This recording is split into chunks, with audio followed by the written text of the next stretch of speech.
The Office of the Auditor-General, in its Budgetary Review and Recommendations report on the Department of Justice and Constitutional Development, found that the monitoring of corrective measures recommended from the previous year were the root causes for the department's audit outcomes. The findings were the lack of proper review of financial statements as well as poor record keeping. The ministry described this report as a useful tool.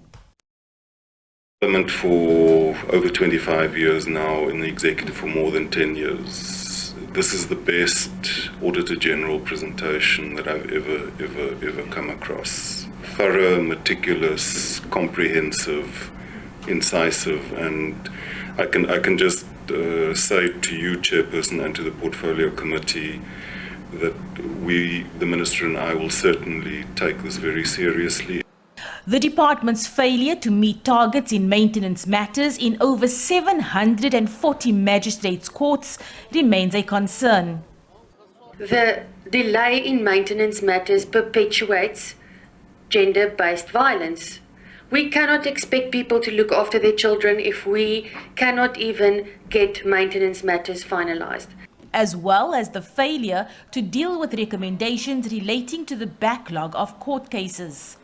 What then is the department's plan to attend to issue of case backlogs? Because as we discuss it every day, in the same day we're discussing the new case matters being brought, so it contributes there. The Office of the AG says that by the 30th of June this year, there were backlogs in nearly 37,500 cases. The Western Cape and Gauteng are the biggest contributors to this figure.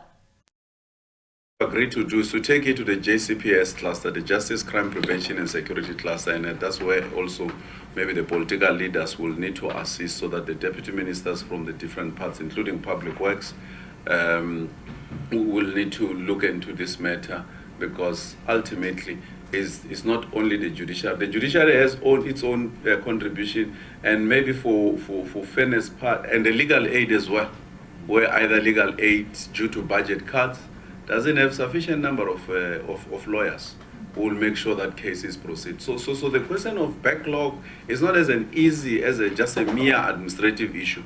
The judiciary's contribution to the backlog is negligible at as low as about 3%.